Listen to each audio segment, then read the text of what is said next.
Mulching is deeply connected to some of the most time-consuming garden maintenance tasks. Stick around and I'll show you what they are and the benefits of mulching, plus what works great as mulch.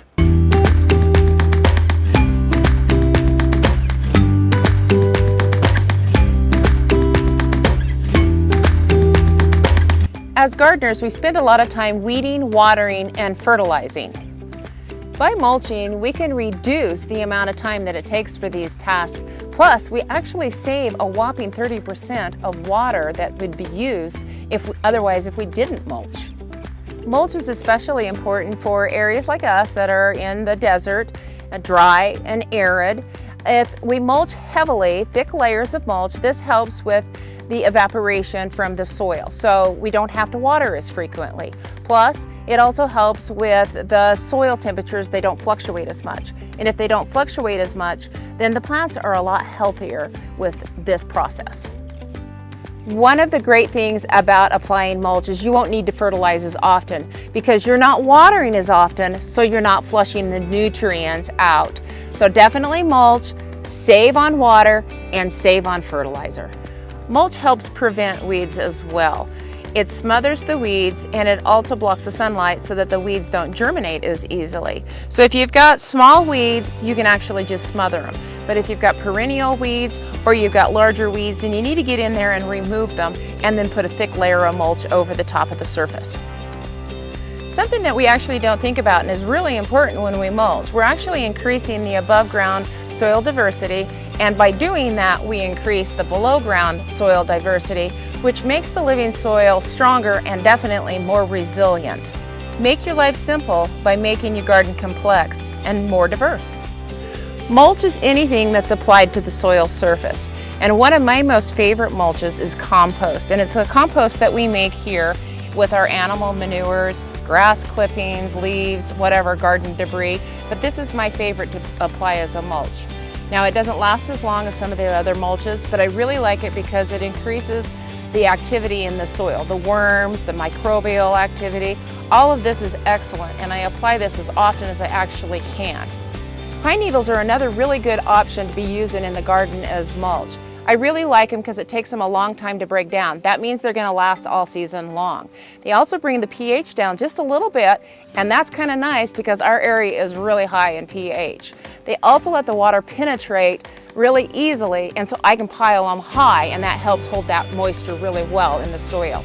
I especially like to use them around the tomato plants' bases because that keeps the water from splashing back, which sometimes can cause a bacteria that's in the soil and create a blight in your tomato plants.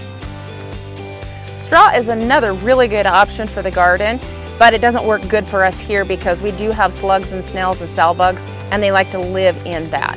And so we don't use it here, but if you don't have a problem with that, it's excellent for using in strawberries and just mulching in other areas. But I don't have an example here because we just don't use it. Something to think about in the fall time is maybe save some of those leaves that you've gathered up so that you can use them during the summertime, or even better yet, make leaf mold with it and then save that leaf mold for mulching during the summertime. When you have large leaves, they'll generally mat. So if you do use leaves, just use a small layer of it because sometimes the water won't penetrate once they get matted down and the water will just run off. And so if you shred these or use a leaf mold, that's much better. And it helps make the tilth of the soil so much better. Luna knew that we were going to be on the topic of bark, so she just had to be here for this one. So obviously, you know, our next one is bark. Bark is beautiful. I love it. It works excellent for putting in perennial beds, annual beds, and even the herb beds. It's also really good for pathways. It smells good, it looks good, it helps hold the moisture in really well, and it takes a long time for it to break down. So this is an excellent thing to be using as a mulch in your flower beds. It's just pretty. I love to add bark to my potted plants. It not only makes it look pretty, but it helps hold the moisture in really well. Grass clippings are another option for mulch, and they're generally very abundant. And if you don't have a lawn, you might have a neighbor that has a lawn that's more than happy to share their grass clippings with you.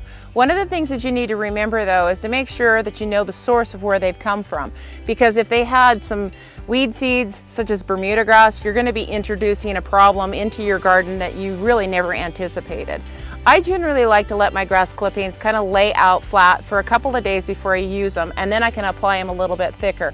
But if you don't have time for that, then just apply a thin layer of the grass clippings over your soil and do this on a weekly basis. But if you go too thick, then it has a tendency to mat and then the water doesn't penetrate very well. If you're applying it to plants that may be a little bit deficient in nutrients, you can tell by a little bit of yellowing, then apply some fertilizer before you add your grass clippings to that area. Otherwise, grass clippings are a great option and you're not filling that landfill. For the best success with mulch, apply it twice a year and do it 2 to 3 inches deep. And don't forget to plant for the future and subscribe and hit the bell. Till next time, see ya.